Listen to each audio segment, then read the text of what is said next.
Welcome to a brand new episode of the Shit Appreciation Podcast. Today we are going to be discussing whether or not you are woo-woo and what that means. Are you woo-woo? Oh, you're woo-woo. I am a little bit woo-woo. And why do you think you're woo-woo? What makes you woo-woo? Oh, there's certain things that I like to do that make me feel that I'm a bit woo-woo. God, that rhymed. I don't know if that's woo-woo, but it should be. It should be because I'm good at that.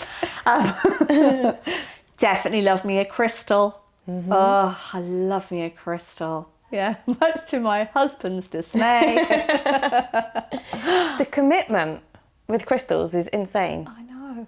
I've got them beside the bed. I've got them in my handbag. I've got them next to my computer. I wear them as jewels. I love a crystal. I also love a bit of manifesting, as obviously we've spoken about on the previous podcast. And if you haven't listened, check it out. What else is there? There's definitely some little like weird things that I do. Like I like to won't step under a ladder. I think that's probably a superstition. Yeah. I think superstitions. Drains? A little bit Can you walk over 3 drains? Oh, I didn't hear that one. Oh no, I've just added that one. Oh, I'm so sorry. I've just ruined your life a little bit more. I've definitely seen you salute some magpies. Do you know what I say? Good morning, Miss Magpie, how are your wife and children? And then I add a bit saying, where's your mate? Every single time. Is that where's your mate? Just a little add-on that you've put on? Yeah, because where is your mate? Because when I see 2, I'm fine. The day's going to go fine. But when I first met Gary, I didn't realise, but he would kind of like, he would alter the way we walk around things. And I'd be like, why am I now behind you? What's going on? There's 3 drains. I'm like, what's wrong with 3 drains? And I managed for 10 years to not listen, and I would quite happily go, Gary, I'm fine, look, my life is fine, and I'm walking over these, I can't do it now. I can't do it. I found myself yesterday walking into town and I went round the 3 drains. I'm like, I'm screwed. Oh my God. Yeah, what's it's catching. Once you know it. He's polluted you with that crazy idea. Yeah, and I can't not do it now. It's like I can't not salute a magpie. I can't walk over 3 drains. That's insane. Yeah, do you know, weirdly, I can walk under a ladder though. Can you? I'm all right. God, that's so much bad luck. Yeah. Yeah. Yeah, but is it because something's likely to fall on you? I don't know, Jodie. That's the thing with superstitions. Nobody really knows what the original outcome was of the superstitions. What other woo-woo things are you into? So I went through a phase, much to my family's like annoyance and frustration, of putting salt and lemons out. So have you ever done that? No. So salt and lemons, I love it. So you get a bowl of salt, just sprinkle it on, cut a lemon in half and then pop it in the salt but face up. And what it does is it sucks out all of the negative energy in the house. I mean, how it knows between negative and positive, I will never know. Lemons are really complex. They're clever, aren't they? They're clever little fuckers. But it was really funny actually, because we had someone living with us at the time who we were helping out because they were homeless, but his character was very volatile, and I was obsessed with these lemons at the time, and sure enough he turned into being quite a difficult character for me. I had to ask him to leave, but it happened quite quickly, and I'm convinced it was the lemons. It was the lemons that got rid of him. He was probably thinking that you were mental. I was like, I've got to get out of here pretty sharply. He'd look at me every day and go, what are you doing? And I'm like, cutting my lemons. I'm cutting these last couple of days. How much salt did you go through? Yeah. Well, you're meant to change it like every week or something when they start to look a little bit dishevelled. That's not so bad though. Yeah. But it's like a week's worth. But yeah, everyone just thought it was hilarious and was like, oh look, there's mum and her lemons again and her salt. But then the other day, my daughter said, "Here, here's my bag. You can use it now," because obviously she got a new one. And I was like, "Great." Took the bag, put my hand in it, straight onto a crystal, and it was rose quartz. And I was like, "Got a rose quartz crystal." And she went, "Oh my God, I need that. Give it back to me. It never leaves me." And I'm like, "So you don't like my lemons and salt, but you're happy to take the crystal?" Happy to have your crystal.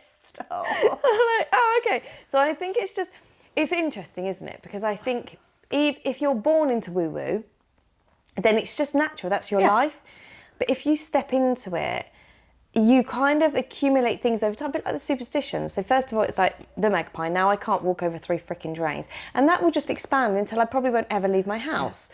But but I think it's the same with the woo-woo stuff. With when you start having sort of this interest in it, then you start sort of dipping into everything else. Like I really love a sound bath. Oh, yes. But I'm not religious on it. Like I don't say, oh no, that's who I don't identify as woo-woo, but I know some of the things I do are very woo-woo. Does that make sense? Yes, yeah, it makes sense. I've done a sacred cacao ceremony. Wow. That was interesting. I think as far as woo-woo goes, that was relatively high on the woo-woo scale because you're doing the ceremony, but then what they do is they ask everybody to close their eyes. I don't know if anybody's been to a sacred cacao, and this might be different from different places, but what they then ask you to do in a room full of strangers is close your eyes and dance. Well, everyone's closed their eyes. Everybody has to close their eyes, and then they have to dance. Yeah, it was. I can't pretend I wasn't uncomfortable because I was uncomfortable. Yeah, it was a little bit like. Is that like building up your courage to Releasing inhibitions, I guess, isn't it? Yeah, but that's also quite. I mean, you could get hurt. You could get smacked in the head by someone's. Depends on how crazy your dance moves are, to be fair. Yeah, but if your eyes shut, you don't know what someone's If crazy someone else dance is moves doing the are. Macarena, then you are screwed because you're going to get walloped. And you're not going to be able to join in. And let's face it, everyone wants to join into the Macarena. Yeah. So now you feel left out. Yeah, I mean, I don't. I am that girl that would be like, oh God, they're doing the Macarena, let's leave. Let's leave the dance one, out. Maybe it was better you had your eyes shut. If it was Wigfield Saturday night, I may partake. But, that's what it is. But that was quite, that was very woo-woo. But that didn't really resonate with me. And I think that's the key, isn't it? It's finding these little things that kind of resonate with you a little bit more. I've done some spiritual groups. I used to, once upon a time, go to a spiritualist church. Oh, wow. And it was a Christian spiritualist church. And they actually used to run courses as well, which were really, really interesting. Like how to read auras and read colours. And do you know what? I went in there thinking, did I have any expectations? I didn't really go in with expectations. I didn't think, oh my gosh, this isn't going to work. And I didn't think, oh, this is going to work. I didn't really believe that I had the capabilities really to do it. But I'm telling you now, I was at one point, I don't think I could do it now. I was at one point tuned into the vibration of colour, and that I could tell a colour of a ribbon behind my back. Wow. Which was really bizarre. I never thought that would ever be able to happen. And you got it right every time? And I got it right every time. And it was really, really strange. And it did feel a bit strange, but that's what woo-woo is, isn't it? Were you like their top gold star student? No, I really wasn't, because everybody could do it. And I think that's the beautiful thing. Everybody has the capability. Are you sure to the do person this behind stuff. your back didn't just have like all of the colours and was like, oh my God, that's amazing? Or they just whisper and go, blue, it's pink. It's not the spirit, it's me. No, but it was fascinating to do. Yeah, I bet it was. What other weird woo-woo stuff have you been getting up to? I feel like because I dipped into yoga probably about 11 years ago, and I absolutely loved it. And I think it's not necessarily woo-woo, but I think it's definitely a space where you start to tap into your inner world. And I think to become sort of, or be classed as woo-woo, it's because you're tapped into those parts of you that are very private and within, rather than this ego, this external facade. Yeah. And I think those that are tapped into that sort of exterior stuff don't understand the interior stuff. And when you first start the yoga, I think that's when it's a huge stepping stone, I think, for many people, although it's classed as an exercise and doctors might say, oh, you should start yoga, it's great for stretching. But actually when they start introducing the beautiful meditations at the end and the story, sometimes there's a little bit of inner child work there as well that they do. And so it unlocks something within us. And then once we start doing that, we often, if you're sort of more inclined to follow that path, you then seek other areas to go and check You in. get joy from it, don't you? So then you're like, Yeah. oh, well, what else is there? I wasn't expecting to get that Exactly. reaction from doing this. Yeah. What else is there? What other cool stuff is there to do out there? Yeah. So then it's the books, and then it's the manifesting, and the, you know, I don't know, Classes and all sorts of bits and pieces. Yeah. I don't consider myself as up there with like the real woo-woos. I love a crystal, but I don't really have any. I had a few for a few years, but they've kind of got lost. And I love them. I think they're stunning, and I understand why people have them. But I don't. Again, I'm not kind of like, it's not an infatuation or a religious thing that I need. It's just not. But I love listening to mediums. I love a good tarot cards. Oh, Yeah, I've love a had tarot. someone that's read my palm. I think that could be quite woo-woo. Because again, I don't think there's many people that would be interested in that if they don't believe if you've got to have some element of what's out there. Yeah. There's got to be more. There's got to be more. There's got to be Yes. more than just living, working, eating, shitting, copulating, dying. Yeah. You know, you've got to fundamentally have a belief that there is a potential for something other than us And the other yearning than for this. it. Yeah. And I think it's beautiful once we start to tap into that, because it opens up a whole new world. Like when I first met you, I didn't think that you were woo-woo at all. And I think because when you see people walking down the street, and this is really interesting actually, you see people walking down the street and they could be in the beautiful sort of hippie-like dresses and have the lovely sort of bangles You just on, assume. exactly. You just assume that they're very kind of woo-woo. Well, my idea of woo-woo, which isn't the definition by fact, but in my head, is someone who is sort of in touch with themselves and energies and sort of their surroundings, but on kind of an earthy level. Well, I have bumped into so many people that have been dressed like that and look like that, and you know, and they are the most egotistic people on the planet. And I'm like, oh, well, that's a surprise.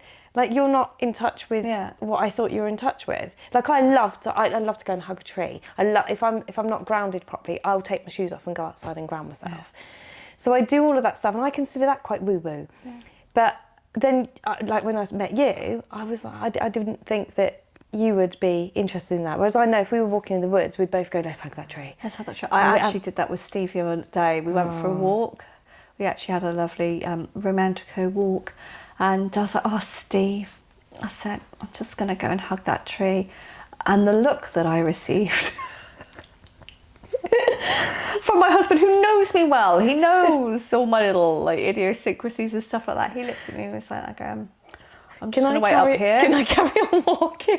Can I just not see this? Can I just not partake in what you're doing? That's so funny. Because if I don't see it, it's not happening. Yeah. And then I'm like that kind of... He loves it. I bet he loves it secretly. Oh, do you know what? I mean, I can't say too much because I know... But it's private, isn't it? It's private. But he's definitely more woo-woo than he likes to let on. 100%. Definitely more woo-woo than he likes to let on. I think Gary's the same, isn't he?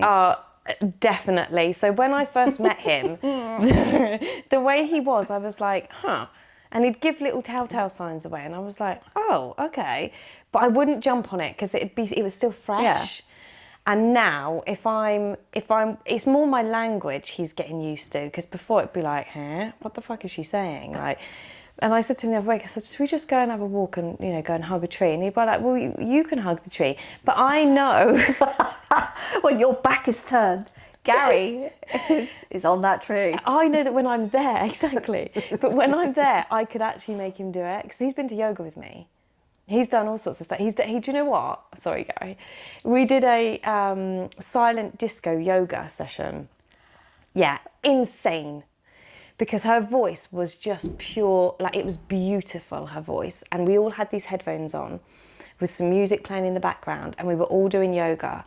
And what she was saying, and it was going straight into your ears, was so stunning.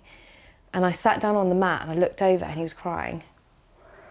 And I'm like, he's so woo-woo. He's so woo-woo. Oh, Gary. I mean, he's sensitive, but also in that situation, he obviously managed to drop his ego because everyone else was just enjoying it. Do you know what? It's been able to be receptive. Yeah. About possibility. I think Yeah. that's it, isn't it? It's like you're being receptive of possibility Yeah. of other things and Yeah. other connection, and that is. Yeah, being open. Yeah, I just love it. I think there's lots of people out there that will be like, no, not interested in this at all. But it's quite funny because if you are a little bit inclined and love a good crystal, you will find all the other people that just come out the woodwork. Yeah, they gravitate, don't they? I met a really lovely guy at work the last couple of weeks, and he's super lovely. And we started chatting, and we were just, just general chit chat and everything. And then he just dropped into conversation about crystals, and I was like, oh, I knew you were woo-woo. I knew you liked crystals. I knew that we had a connection. Yeah. It's just finding it, isn't it? Yeah, there was something more out there. Yeah. And it's quite funny. And if you do ever drop it in to a conversation with somebody that you may not know so well, there's usually something that, it may not be crystals and stuff like that, but it may be a thought or an idea, or the fact that, they won't walk under a ladder, or they do salute a magpie, or, they have a little saying that they say before they go to work, or they, if they break a mirror, it's like, that's like the worst thing that could ever happen. Yeah. But also, there's one thing as well, which people who protest that they're not woo-woo, I don't, it's like wishing on a star, those types of things.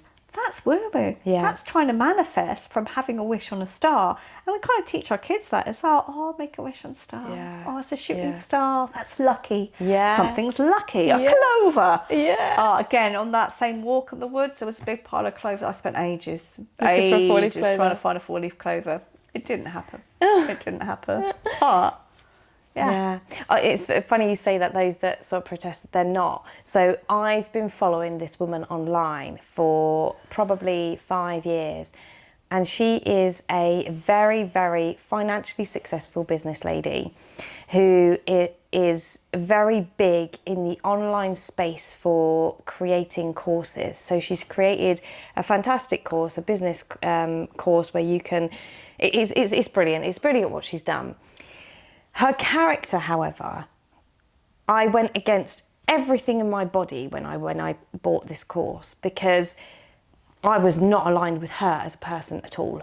What she delivered was brilliant, it's fantastic, but her as a person, it was really icky. It used to make my tummy go. And I thought, let me sit with this, because this could be me having an issue with her from my ego's perspective. Yeah.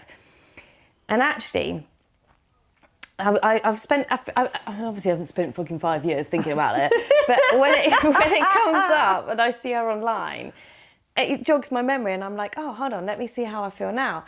And about 3 years ago, she was banging on about woo-woo, and she was like, yeah, I don't get all this woo-woo stuff, it's all a load of bollocks, and she was really, really opinionated. Yeah. And I thought, this is really interesting, because she's really opinionated with her business. And that's great, because she knows that, and it's fantastic what she's delivering. But she doesn't know anything about woo-woo, and yet she has such a strong opinion about it. And I thought, okay, I'm just going to sit on the fence here and watch how this all unfolds. And this would be a continuous thing for weeks and months, that she'd always sort of comment on this woo-woo stuff. And then I was having coaching with a different coach at the time, a business coach, and we were chatting about this woman, and the woo-woo subject came up, and I said to her, she is really woo-woo. And she went, what? And I went, no, she's really woo. And she went, what do you mean? I went, she's so scared of being woo-woo that she actively is repelling the woo-woo, because she knows there's something in her that is so attracted to it that it's frightening, because it's going to uncover something about herself. So anyway, a couple of years went by again, and she did a 6 months woo-woo thing. So every day she'd do something linked to being woo-woo. So she'd write a journal, she'd try and manifest, she'd do all sorts of stuff. And at the end of this period of time, it might not have been 6 months, this period of time, she said, and she's really blasé with it. She didn't really give much feedback. She just kind of like shut it off. Didn't really give a massive conclusion. She gave something, and I was like, huh. Now, personally, if you have really submerged yourself into something for that long, you would have got something out of it. Yeah, of course you would have. You got to got something. Yeah. Anyway, then I think she got therapy. And then, which again, I think was done as a result of being woo-woo for a little while, because that's what happens. I went to yoga, then I ended up in therapy for 2 years. Opened up. Exactly. And released some feelings. Exactly. And I was literally looking going, yeah, this is unfolding exactly how I thought it was going to unfold. And now her posts have totally twisted on their head, and she's not coming across as this aggressive businesswoman in her masculine energy that feels like she's got to fight the world. She was very bullied at school, and I think she shows up as defensive. It's defensive. She's not the bully, but she's really borderline on being very quite. Whew, you just about got away with that, like, because that's not very nice what you've said and how you said it. Very dry, very cutthroat. But now she's not. She's a little bit softer, and she's a little bit more into. And I think she mentioned something the other week about what she was doing. I was like, that's so woo woo.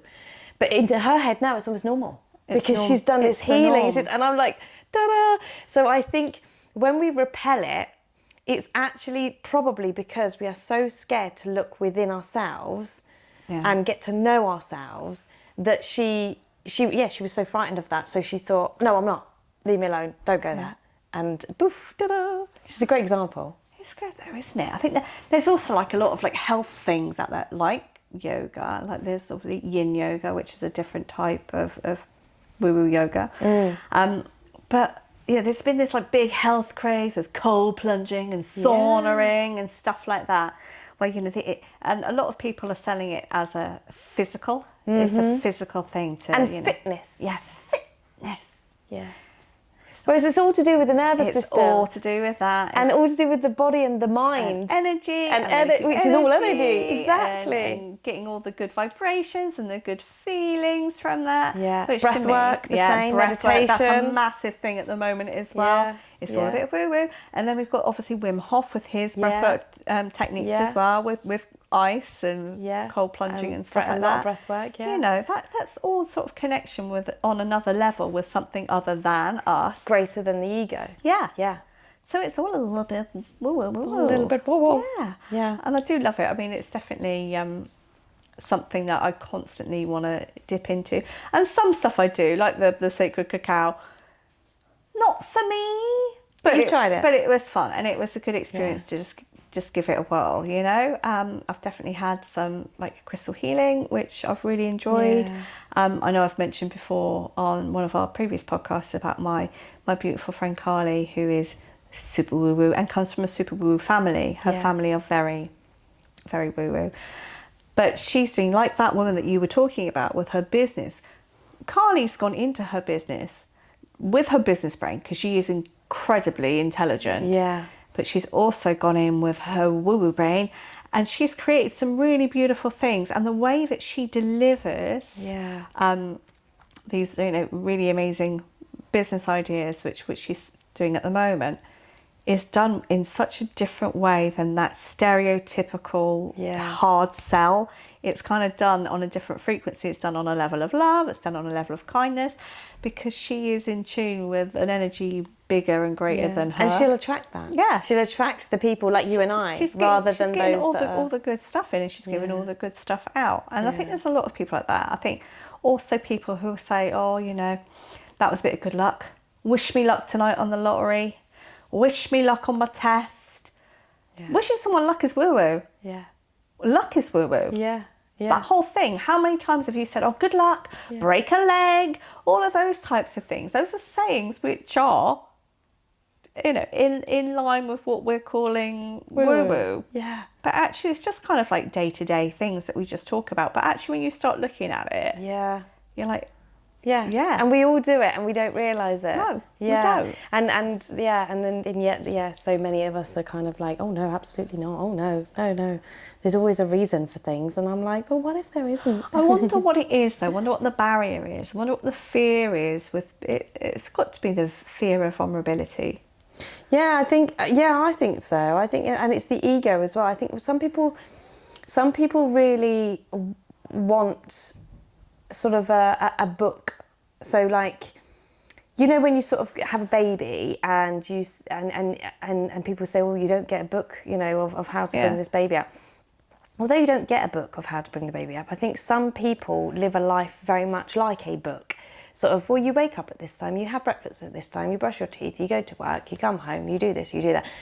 And life instructions. Yeah, life instructions that are dictated from a bigger picture.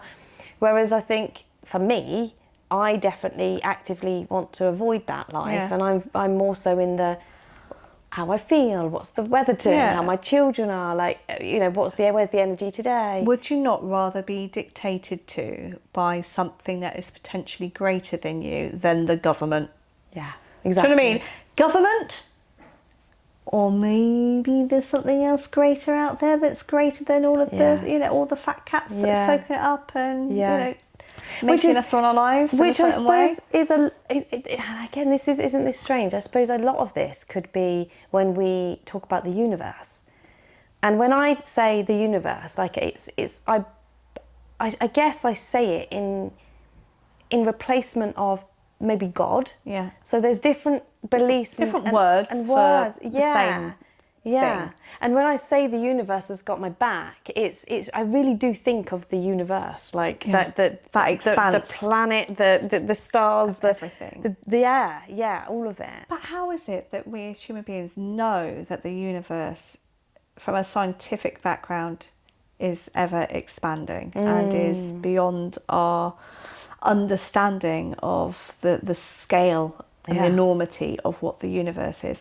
How can we not think that there is something else? But then that's it. Why would some people want to think that? It's scary. Yeah, fear. It's so scary, isn't it, for some people to think, well, no, I quite like my little house in my little town. You say that because I've definitely known people who are, I'm not having any of it. I don't believe in anything. I don't want to have the conversation. I don't believe in woo-woo. But if you said to them, oh, we've got a tarot reader here. Do you want to have a reading for fun? 100%. They'd be like, no, thanks. I don't want to know. But you're saying that you don't believe it, so why would you not want to go and have a turn? If it's just a nice little fun little game, there's still that undercurrent of the possibility and potential that there's something else, which is terrifying. Yeah, it's scary for people, isn't it? And I always find it really funny as well, because everybody who is like that goes, we don't want to get the death card. What if I get the death card or I hear something that I don't want to hear? Yeah. But they don't understand what tarot is about. Yeah. They don't understand what tarot is about, because tarot is not reading the future. Tarot is telling you your current path if you stick to it. Yeah. So you have opportunity to change it. Yeah. If you don't like it, they're never going to tell you when you're going to die, because that's not predicted. And that's another thing, isn't it? With death, there's a bit of a woo-woo thing there for me. You know, a lot of people, I speak to a lot of people about death actually, and quite a lot of my son's friends have really open and lovely conversations about it, and they've asked me a few questions over the years, and I've said, you know, I believe we are energy, and this is a vessel, like our body is a vessel, and we are energy. So therefore, and I love this, but it brings me so much comfort, this belief, because if we're a vessel and our energy, when our vessel is gone and our energy then leaves the vessel, I believe that I can have access to anyone that's passed at any point, but just not in form. But energy-wise, I can access them. Yeah. So I can talk to them. And sure enough, if I say, like, Nan, show me a sign, I know that I'll see a white feather or a butterfly. So I know I have access to her whenever I like. And I had this conversation the other night with Gary. We were talking about burials and cremations and things. And I said that, like, in my will, I'd like to be cremated. And what gives me comfort in that is knowing that I know that my children know that I am there in energy. They don't need to have me in form, kind of thing. They don't need to have a space to go to access me. They can access me at any point. I am not in the ground. You know, that's not, they don't have to go to that point to talk to me. They can talk to me at any single point, and hopefully I'll be able to show them a sign. Yeah. But I think, again, it's quite a woo-woo conversation when we're talking about death and talking about energy, because lots of people believe that when we pass, that's it, we're dead, we're gone, and that's it, there's nothing else. And that might be true. I don't know. I'm still alive. But why would you want to think it while you're living? Why on earth would you want to think that way while you're living? Exactly. Yeah. Surely people just need hope. Yeah, and it's a lovely, beautiful feeling to think that we are all energy and we will reconnect and we can, I can come in and, I don't know, like poke my son in the back of the, head when he's laying there and I've passed and he's gone, who's that? It's bloody mum again, Like, I'd love that. Like, I've said to my kids, I'm going to come back and haunt you, you know that? Like, I'm going to come back and irritate the shit out of you. So it opens up a conversation that is much more softened around death rather than it be this. I mean, it is a terrifying experience, I think, when you're going through it. And it's also a horrendously traumatic, hideous, horrible time for anyone who is watching it and losing someone in the process. But I think having that idea just brings a little bit of lightness, just brings a bit of softness to it. But you do find, actually, that people who have lost loved ones, when that has gone, the different perception arises and they're looking and searching, like you said, for hope. other things, looking for hope, looking for reassurance, looking for signs. And even if they don't necessarily say that they believe in certain aspects of things, I definitely think that it helps open your mind to the possibility of other things out there. I mean, that's death is another podcast. But I think, there's certainly been moments in my life where I haven't necessarily witnessed an awful lot of signs myself. I've had a few signs myself, but definitely my children and my husband have seen things. And, my husband will say till he's blue in the face that he's just doesn't believe any of that, thinks it's a load of bullshit, but I know different. But, it's lovely. I think we have to have hope. We have to have hope. And I think in searching for all these different outlets of where we can find love and joy, because you do tend to find people who are more open and more receptive to the possibility of more than us are more joyful. They're looking for connection with other human beings. They're more willing and more open to have really deep and meaningful conversations. They will definitely give you a lot more grace, and they will not give you, that feeling of feeling embarrassed, guilty or shameful. They tend to just be a little bit more open. And, my advice is actively seek them. Yeah. Because even if it's not for you, there's certainly going to be things that aren't for you and don't fit for you and don't feel right for you. Yeah. But along the way, you might meet some really cool people. And it doesn't matter if you're, like, you don't have to be full woo-woo. You can dip in and out of these things. When we join a club and suddenly we start running and now we're a runner. Yeah. Or we join something and now we're that. Like, you don't have to be fully it. Yeah. Like, if you run once a week, you're still a runner. You don't have to run a marathon to be a runner. Yeah. Like, you don't have to be fully involved in the woo-woo and have all of these chants and all of these things going on to sort of classify and be part of the woo-woo world. There's so many things that you can experience, and some you might not enjoy and some that you will enjoy. Dip your toes in and out. What have you got to lose? You've got nothing to lose and everything to gain, haven't you? Yeah, exactly. You really do. Yeah. Dip your toes in, find something fun to do, have a little moment, and just be joyful with it. Yeah. It's light and breezy stuff. It's not heavy. No. None of these things are heavy. No, and I think it can open up and crack through the heavy parts that we're carrying and release them. Yeah. I think it's that world that will help us do that. The egotistic external world will not help us do that. It will just build and accumulate. It's that accumulation world, and it will just kind of be more pressure on that part of us that is already struggling. Whereas actually when you step into this sort of side of things, that's when, like you said, you meet people that are much more graceful and much more patient with you. And that's where you can almost kind of crack that part open and heal that part. And I think, it's a lovely community. Not everyone is lovely, but it's a lovely community. Yeah. So if there was something out there that you haven't tried that's woo-woo and you really would like to give it a go, what would it be? Oh, that's a really good question. I think I haven't done chanting yet. Yeah, I haven't actually done the kind of in the woods and around a fire and doing that like proper shamanism chanting type of thing with a drum and all the I stuff. haven't done that fully yet, and I'd like to give that a go. The other thing I'd really like to try is a silent retreat. Oh my God, I don't know if I could do that. I talk That's why so That's much. why I want to do it, because I would really struggle. It would literally be pen to paper It'd be the like whole a bit time. of an eat, pray, love moment. Yeah. Do you know what I mean?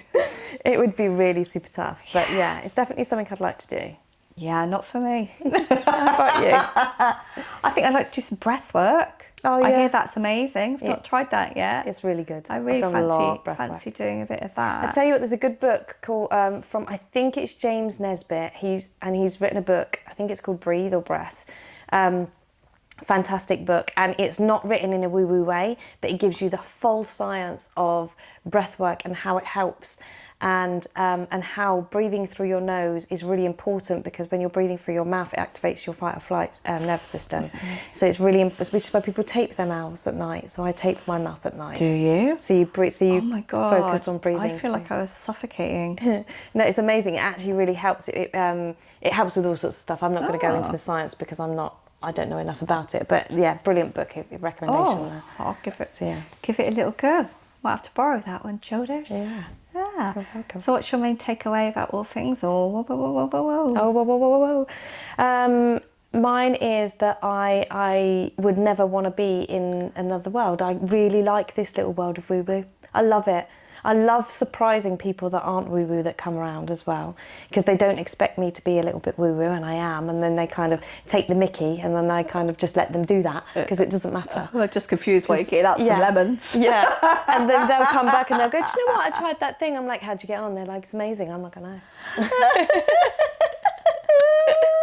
You ever go to any of Jodie's friends' houses and there's like a whole like basket full of lemons? We know what's going on. Every Christmas and birthday, I got your lemons, I got your salt. Off you go, off you go. Yeah, what's your takeaway? Yeah, I'm the same, mate. I just think it's lovely. I think it's really lovely. I do still enjoy smudging my house every now and again. Yeah. I really enjoy that sort of aspect of it. Even if it doesn't work, the thought that it possibly could work is all I need. I don't need, things to be heavy. I believe that it will do something, so therefore it will do something. Whether or not that is shifting energy or shifting my energy into belief that there is something else, then what? Do you know, I just had a quick thought before we end this. There's a presence that's involved with doing these things. So when I'm kind of actively putting the salt in and cutting the lemons up, I'm feeling the lemons, I'm smelling them, I can feel the juice on my hands, I can, the salt, depending on what I'm using, can feel very, very different. When you're smudging your house, you're actively doing it with a presence about you. Ritual. Yeah, so I think there's that is quite key, I think, to this, because many people go through their lives and they're never present, and that presence can feel really scary for people that aren't present, because it's almost as if you're so okay with you that you're just going to be waving something around your house and feeling into it and enjoying it, and there's a presence there. So yeah, I think presence is probably quite woo-woo nowadays. Yeah. Oh my God. And on that note, go do something woo-woo. Go do something fun. Just be silly and enjoy. And you never know, you might find something that you really love. See you the next time. Go be woo-woo.